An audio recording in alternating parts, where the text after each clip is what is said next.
just move in. Hello, everybody. We've got 28 people that are already on, so we're going to make a start. Welcome. I've got Jane Cowell here from the State Library of Queensland, and Jane is the Director of Engagement and Partnership at State Library. Jane's going to talk to us today about digital literacies in professional practice and the kinds of thoughts, ideas and suggestions that she has for her staff and colleagues about how to keep up their digital literacy skills. Jane's got a presentation. Hopefully you can all see Jane's presentation on your screen. If at some stage you can't hear or you have some technology issues, you'll notice there's a facility to chat. If you just put something in there, and we have Michael on the other end, he will interrupt and let us know that there's problems. So we can't hear any of you and we can't see any of you, but your way to communicate is via that chat facility. So I will hand you over to Jane. There will be time for questions at the end of Jane's presentation, and those questions once again will be done via chat, and Michael will facilitate the questions to Jane. Okay, thank you. Here's Jane. Good afternoon, everyone, and this is my first webinar. So this is my digital literacy and professional practice as I learn how to do this. So why should we even be thinking about digital literacies in librarianship? You know, sort of why is it important? Well, in everything that we do, there is a digital tool. And even for our future and the future of all jobs would show that 90% of future jobs will involve digital literacy. And 50% of all of those jobs will need advanced digital skills. So not only will our own jobs need this, but everybody else's as well. And the 2016 Enterprise Skills and Careers Education in Schools report stated that 35% of our current 15-year-olds are not digitally literate. Now, we would consider that they were definitely digitally skilled. But what I want to talk about is that digital literacy and digital is a mindset. It's not a skill. So if we look at it as a whole, you have to look beyond the functional IT skills. It is about having a really rich set of digital behaviours.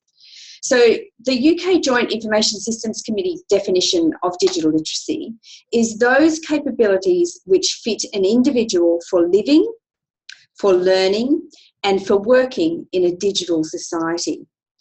Now, if we really think about that, it's about living, learning and working, and this is the challenge that all of the people who use our services are facing every day. And guess what? Those digital technologies change every day as well. So if you look at the new trend, and I was just reading today about the AirPods. So for those who don't know, an AirPod is like the new Apple earphones, and they don't have cords. Now, at first blush, AirPods seem the same as today's headphones. So we would use them exactly the same as we use the ones with the wires, except the wires are gone. So we would use them just like the old ones to make phone calls and listen to music. But what's really interesting about this is what we're doing when we're not using them, because without the wire, would we take them out? So if we have them in and have no compelling reason to take them out, what will be the change in our behaviours?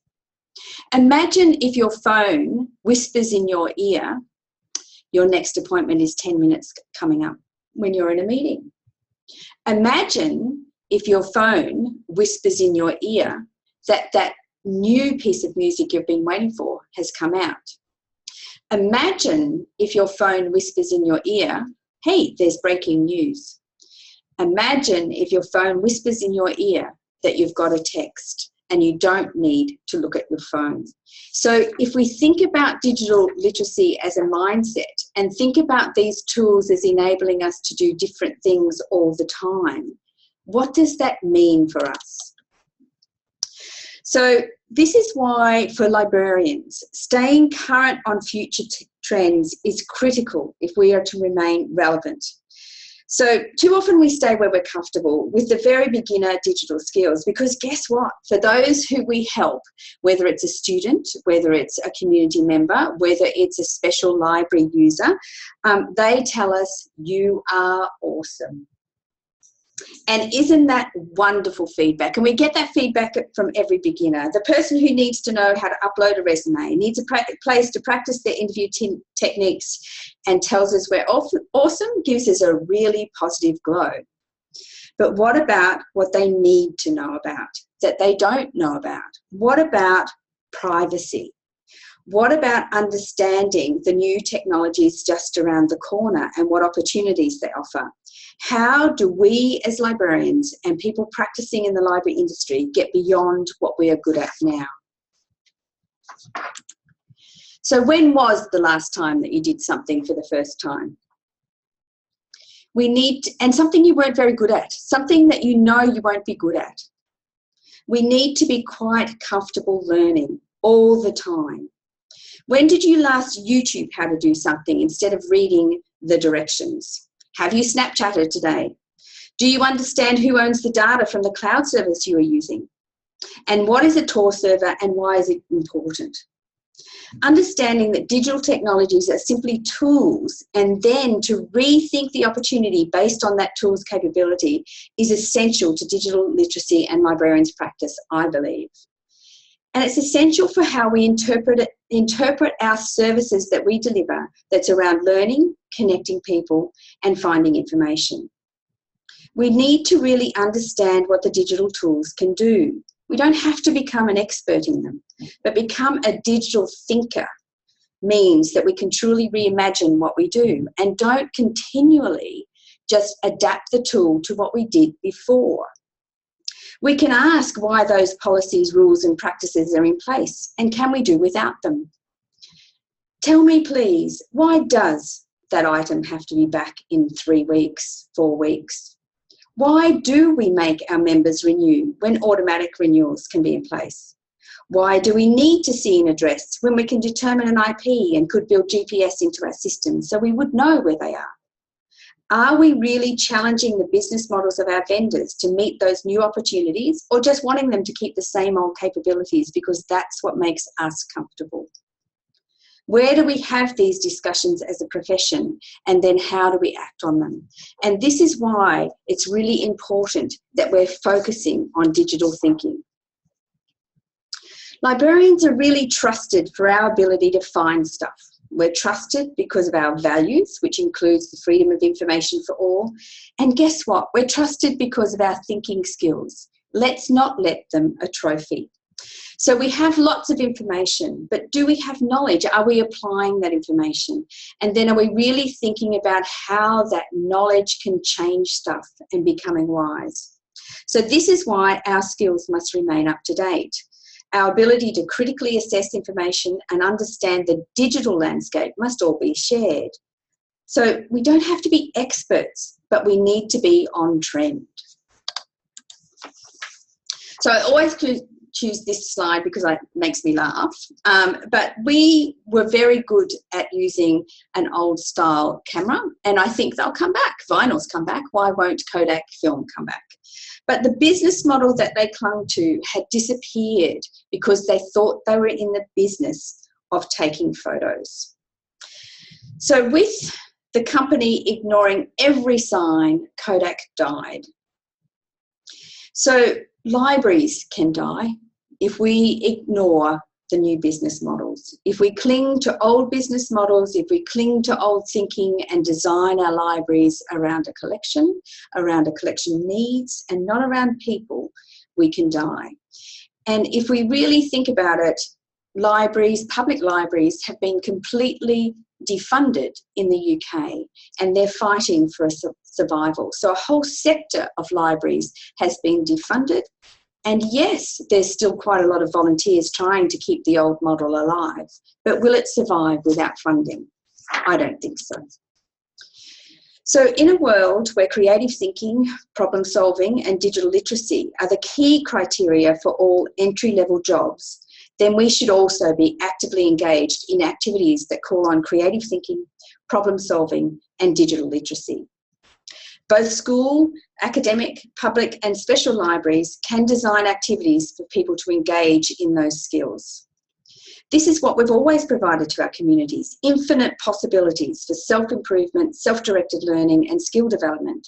And these new skills mean that we have to create, participate in and deliver learning playgrounds and be learners ourselves if we are to leave a real impact in our communities. So how do we go about doing that? Well, first of all, you have to be really good at collaboration and to create a great member experience. Remember, we don't have to do it by ourselves in a digital world. We can link digitally, where I'm linked with 33 participants here today, and so we can link and share. We need to put our member at the centre of our experience design, not the collection. We need to put our community at the centre of our desired impact. What does the evidence say our community needs? And not the budget. We need to invest in great staff, and sometimes that's about investing time and let them learn. It does not always mean it's about the dollars. We need to get lean and do it. So we need to pilot, fail fast and fail forward. And we need to give our staff as managers a higher purpose. Why would we do this? We show them where the impact could be.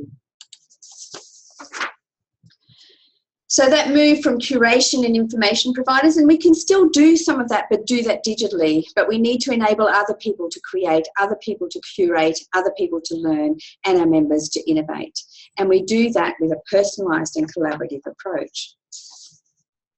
But for me, the digital literacy is about the mindset. Understand the tool and then explore the opportunities it offers us. So we need to change that fundamental definition of our profession and services that had a one-size-fit-all approach to one that actually enables personalisation, creation and learning. Now this slide it was completely out of date as soon as I posted it into my presentation, but where do you fit? Have you created a video today? Have you downloaded music today? Have you read script? Have you registered a domain? And if you haven't, why not? So we have really digitally empowered members, and we often all talk about those who are not included. We talk about the disempowered, we talk about the digitally unaware, but what about our digitally empowered members? They're well connected, they're ready to learn, they want to share and want to create. Now, if we can actually engage them, then they can also be well connected, empower others, and really change their expectation of what the library is. So for us, it's about thinking about different strategies, different ways of servicing, and how we can really put that individual member at the centre of our service and not just be about the one who is less than us. So this person is quite challenging for us, the digitally empowered member, because they might know more than we do. So how do we actually meet their needs? So this is the future customer, and I want to play this, so I hope it works. So I'm just going to get out of here and go to this one and play. I hope you're all still seeing this. So this is a 12-year-old, and most 12-year-olds actually play video games, but not Thomas.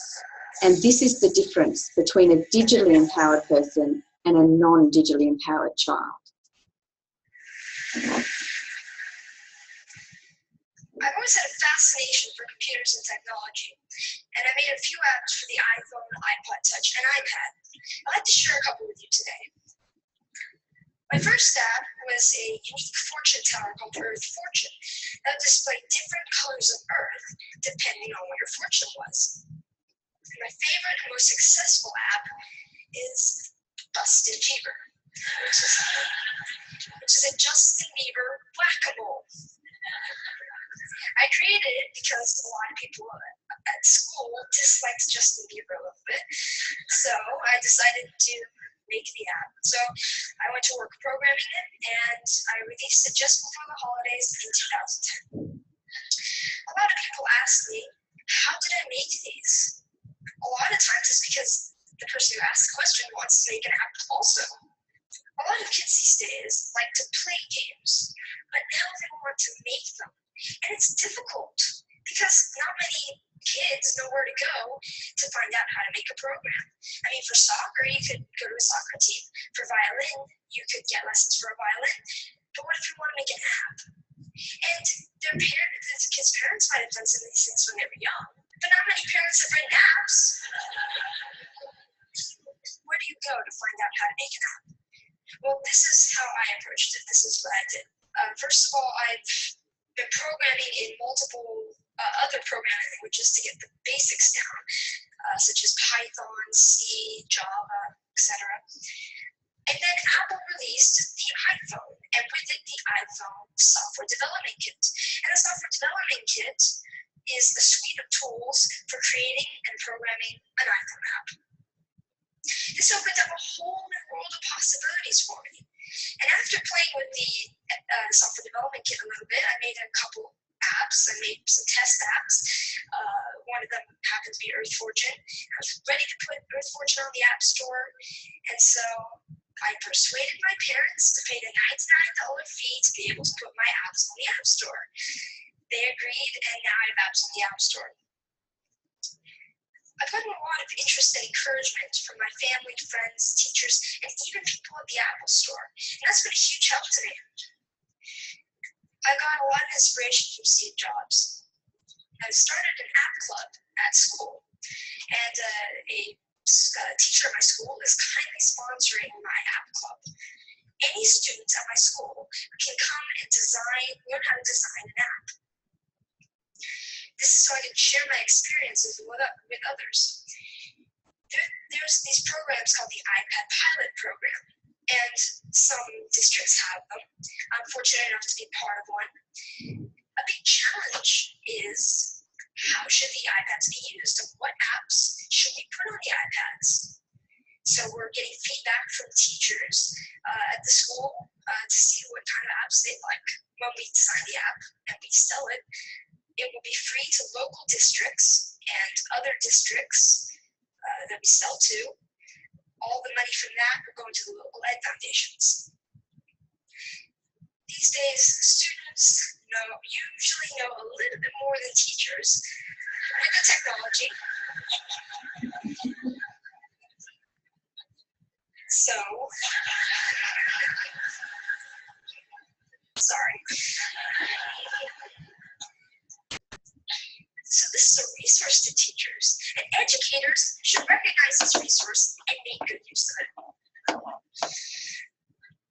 I'd like to finish up by saying what I'd like to do in the future.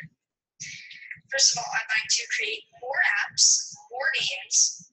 I'm working with a third-party company to make an app. I'd like to get into Android programming and development. And I'd like to continue my app club and find other ways for students to share knowledge with others. Thank you. So there's a 12-year-old, and I wonder what he's doing now. Oh, hang on. Technology works sometimes.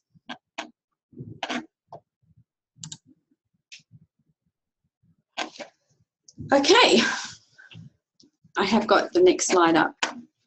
Oh, hang on, we'll just swap the We'll just swap the screens. Okay. So Thomas Saraz is interesting, isn't he? And he's our future customer in either a university, in learning, in jobs, in our libraries. And this is not to say that my expectation is that every library staff member now needs to make an app. Oh, I think you should try. But what it does show is that digital tools allow digital disruptors to bring an idea to fruition, regardless of age, regardless of background, regardless of nationality, and regardless of if they're within our industry. The mindset is for young people to make stuff. Now, the issues for me is that Thomas showed the ability to be a creative thinker. He showed entrepreneurial ability. He's going to sell that app. And he also really wanted to share. So they're the opportunities that we can provide if we have some basic understanding of trends. If we had seen that TED Talk, which happened in 2011, I'm sure there'd be much more iPad app clubs in libraries in Australia. But it's a big change for us to allow the customer or those people interested to manage our activities. So how do we have that startup culture in the library? How do we give voice and choice to our members? How do we become more flexible in often government-funded big organisations? How do we make sure that we have a lot of personalities and our personality is shown in a library, and how do we have fun? So for me, it's about that the library can and should be the catalyst to support this shift in perspectives about learning. And it should start with our own personal learning focuses. How do we become startups? Creatively incorporating flexibility into how we learn. I think these core principles for learning about taking this entrepreneurial shift and startup shift is really key, and having a do-it-yourself spirit can transform the process of making meaning for our learning. Library managers can choose the startup culture and can place a really renewed focus on the role of the learner, and this can help staff and empower staff to find authentic and meaningful problems within the library service and to search for solutions through design activities and iteration. Your first idea won't be the best one. It might be, but it probably won't be. Much like engineers that optimise their designs through building, testing, and then redesigning and building again, librarians who follow a startup culture can freely explore, wonder, and evaluate over multiple iterations until they've reached success or mastery. So really thinking about that. I saw a young entrepreneur who's made an app recently talk about his ideas, and he says, find 90 pain points in your day, and there's 90 ideas for an app, 90 ideas for a new business, and 90 ideas to sell something. So I'm sure within our working lives we can find 90 pain points. Transferring this learning to the learning that we do to enable users to develop their own skill sets will then gain them future employment. And this can start with your focus. What are the real world problems facing your library that you can explore, learn from, and collaborate with others to solve? So we have to be quite intentional about this. And so for me, we have to make real choices. It's not about doing everything, but doing some of those things that will make a biggest difference to us. So be honest about your own skills. Think about experimenting often. Test something, retest it through iteration, innovation, improvement, always with others' involvement. Now, don't give me that lament about, I don't have the time. Because what you're really saying to me then is that learning is not important. This is not important, because you're not prioritising it. Remember what the air hostess says at the safety message? I fly a lot. You must put the oxygen mask on yourself first. So for me, this digital literacy learning and focusing on digital thinking and what that mindset is putting the oxygen mask on ourselves first. If you really want to have an impact on your whole community, an impact on your industry, then that oxygen mask is digital technologies. So for me, you can have a genius hour. You can get together at morning tea. You can have something where you all look at TED Talks together. You can actually brainstorm a real world scenario in very simple ways with post-it notes on a window, and everybody contribute. You can have long-term focused projects that sort of can be written up, but you can be in a constant state of beta. So really be thinking and trying something. So this can actually fit in with your working life. It doesn't have to be extra. So think about having that learning happy hour. and come together for it. And you can come together on a webinar like this, you know, sort of you can come together in many ways to have that learning happy hour, even if you're a single librarian in a single library. Pilot something, try something, learn about it, reflect on it, and then fail forward, because the first iteration will not be the best iteration. Don't forget to kill it off. You don't have to keep it forever. It was just a trial. It was just a test and learn something. So you don't have to keep it forever. It doesn't have to be perfect. Make sure you're on social media. Blog about it. Blog about what you've learned and reflected in. And this is something that I need to do more of, because we have to share what we learn.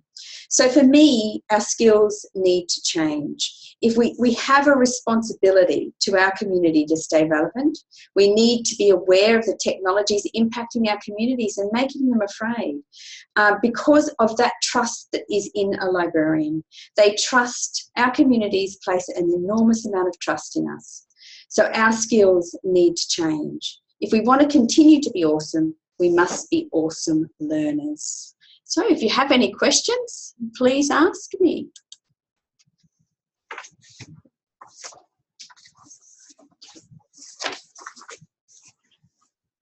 So Michael, do you want to unmute yourself, and you can just go through the questions as they come up for Jane, and that way everybody can also know what the questions are. Okay, no questions so far, but one comment. Here at UOW, we're using Sally Puharangi's digital literacy workshops. Staff are finding 15 minutes a day and working through the workshops in small learning hubs. It's creating a culture of learning. Fantastic news. And where's the blog post about that so that I can share it? Because this is the thing, if we're doing really great things in our own libraries, we need to look outward. We need to share what we're doing and what's working so that others can learn from us. It's not just about doing it for ourselves in our one library. We are a library community, and together we can take over the world. We are awesome, but only together. We're not awesome on our own. And the response was, good point, I think that can be this week's activity. I look forward to it. Just waiting for to see if anyone else posts questions. One of the other comments that was made while you were talking from Ashley Sutherland, I think that awareness of the ways that these technologies can change behaviour is extremely important, including teaching others to be more aware of these issues so they can make an informed choice. It's easy to accept greater and greater encroachments on our digital privacy, and there needs to be much more consideration around this. And it was very important at IFLA. So at the IFLA International Congress that I attended recently, privacy was really a key theme throughout the Congress. And one of the key things that we don't do, and that some libraries have just started doing, is really auditing the contracts of the cloud-based data that we share. So our library management systems, our e-book systems, our online e-resource systems all have cloud data. Now, who owns that cloud data? And have we made sure that we understand who owns it, that we understand what they will do with that big data, and that, privacy is ensured? And we really need to make sure that our members are aware of what they're signing up for if we can't change that contract. So we're not looking at that fine print because we don't understand what it means. And so we need to be much more aware ourselves in what we sign our communities up for when we sign these contracts. Yes, it makes our lives easier, but as a library or as a librarian, but is it really in the best interest of our customers? And still no other questions. One other comment that was made: wish the government would stop cutting arts and arts education, given the importance of creativity, creative thinking and so on. In a cynical mood, sorry. And that's true. So how do we show that impact? Because for me, we can be cynical and do nothing, and but we can actually do something by looking at what that impact is. The State Library's just done created a framework with QUT researchers on the creative impact of public libraries, and looking looking at what the impact is in that creativity. It's quite interesting when you read the employment reports and the fact that 35% of our 15-year-olds do not have the digital literacies, creative thinking and problem-solving skills to get an entry-level job. This is the job at Woolworths. So, you know, sort of it's going to change very much how we work. But to me, don't complain about it. Let's do something. You know, sort of we can sit around and moan and groan, but, you know, sort of unless we're starting to contribute to research, that we're starting to contribute to measurement and that we're actually contributing to the industry to show that that's true, well, you know, sort of I don't see why we're in it if we're not going to do that. I've got another question that's come through, and it was actually a couple of people wanting me to repeat the course that was mentioned by the person at University of Wollongong. So just to repeat that, it's a digital literacy workshop, and the name of that workshop, or the person connected with that workshop is Sally, and I think it's Pewharangi. It's Pewharangi. So it's finding 15 minutes a day. Can she blog about it? Yeah. So it's really, to me, it's really important that we read and, you know, read widely and sign up to e-lists and really, you know, explore those opportunities. We can scan. You don't have to know everything deeply, but it's to know those things that are on trend. The other key thing that I think that we look at and how we do digital learning and online learning is that we take ourselves, like I'm thinking that I'm in front of a stage and delivering this in front of a stage, but I'm not. If I had thought about this in a little bit different way, how would I have changed what I was doing because these digital tools, you know, sort of enable me? We need to really think about that as well. And, you know, and for me, I didn't prioritise that. That wasn't as important to me. So as preparing the presentation. So we really do need to think about how we share, how we learn, how we interact in the learning online environment. I've got another question from Michelle Harrison. I'd like to hear more about strategies you have for encouraging experimentation culture within your organisation. So for us at State Library of Queensland, we have a small amount of funding around innovation. So we either innovate through grant funding or there's some internal grant funding that we can bid for that we can test stuff with. So for me, any organisation can allow a pilot. And so it is around having an idea, writing up that idea. You do need to flesh out the idea. And if there is some funding, you don't need a lot, but some funding to actually enable that idea to go forward and to start it is something that we do. But there is still a lot of governance around it. There's a selection committee. There's, you know, that you put the pitch up to. It's still very much that entrepreneurial spirit. The business studio that we have, which is for startups, was we ran it as a pilot, and we've run it as a minimal viable product. So we opened, there were still holes in the wall. We opened so that the customer could readjust things and change things, and, you know, sort of that we weren't aware of. So that there was a lot of flexibility in the service. We provide low tech, so it's a post-it note idea on a whiteboard, and we can have high tech, and they can put in a digital request. So there's quite a lot of different ways of connecting with people that you can trial. So we're still iterating what those services are. We're still iterating what the learning forums are. We have a fortnightly learning forum. We're still working on that. So it's about allowing, but there was a lot of governance around that, and you know, there was a bit more money than $20,000 to do that. But so to me, it's about allowing a pitch, having a little bit of money for the pitch, and having a team who's prepared to deliver, you know, sort of that pilot, and to be able to test stuff. So to me, it is about permission, but it's also about the responsibility around governance. So there is that balance there. And just to let everybody know, since I mentioned that course, people have been posting a couple of links to Sally's site and the courses she runs. So everyone should be able to access the link from there. And someone also just posted that there's also a great new 23 things for digital knowledge, just starting from Edinburgh University. And that's www.23things.ed.ac.uk. So the other thing that State Library of Queensland did with the 23 research things was, sort of once a fortnight, we, at the same time as the 23 things webinar was on, we actually invited people to morning tea. So they often come for cake.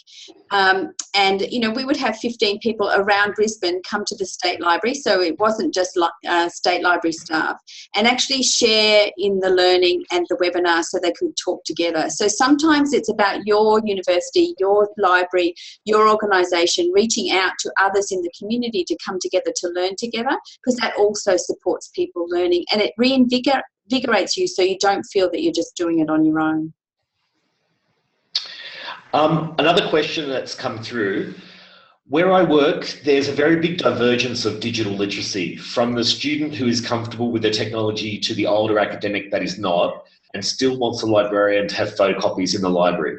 Any further ideas how to approach those who may be unaware or even unwilling to interact with digital literacy? Can we make them? You can. There's strategies around making it cheaper, easier, sort of in the digital space. You can actually not have the photocopier in an easy to reach place, but I'm not sure. I think what it is about making sure that you provide the opportunities for those older academics to engage digitally and to show them how it's more convenient. Because if their pain point is learning, what is the pain point? Really understanding and sitting down with them and having a chat about, is it fear? Is it's more convenient? Oh, I can't read the screen. I'm tired of the screen. Sort of what is it? So to me, it's about engaging, having a relationship with them, and then, sort of building on that from there. Because if you can get the pain point for him, then he'll go digital. He won't go digital if there's no pain point, if the photocopy is easier for him. So to me, find why he's choosing the photocopier and not digital, and then meet that need. And no more questions or comments so far. In all libraries, we'll have those who are comfortable and those who aren't. Providing generic, step-by-step through, and providing YouTube, sort of videos of how to do it in your own library, of what those processes are, because sometimes visual is better than a Word document. One of the key things that we've learned with the Business Studio and the under 30s who come in to use it as startups and entrepreneurs is that they much prefer visual. Word documents, our website, the criticism is there's too many words. As librarians, we're very happy with words, we're very comfortable with language, but if we provided an iPad with a video of how to use the digital that a person could just step through and listen to, might be easier than providing a written document that with dense text that says this is how you do it or don't do that. So I think we need to explore those digital tools to help other people be digital. Another question that just popped up.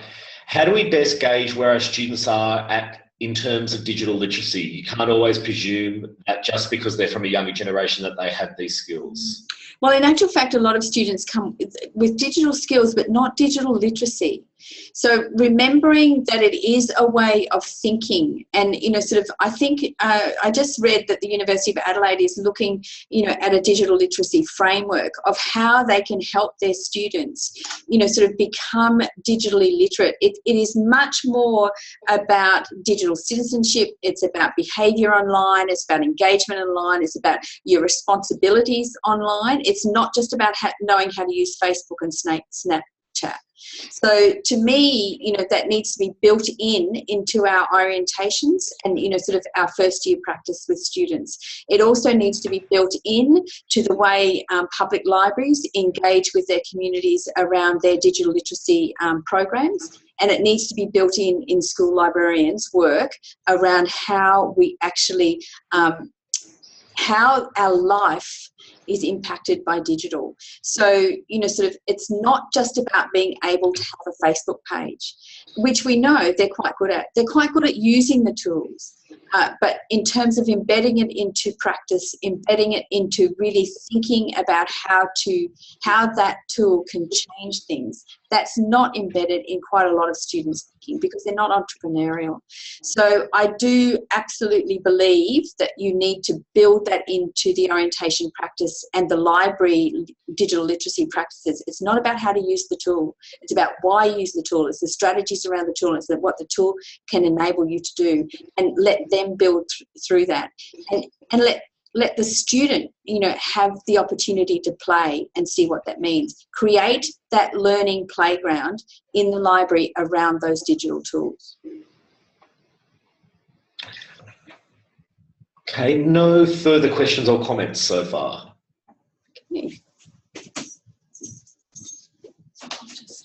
Okay, so you can silently clap hands there to thank Jane. Sorry, I'm not in the right place. To thank Jane for her presentation. We've recorded this, so we'll put a link up on the blog and capture the URLs and things for those addresses. And we'll look forward to University of Wollongong, I think it was, sharing their blog with the group about their 15 minutes of learning. So thank you, everybody, and we'll see you next time. Bye. Bye.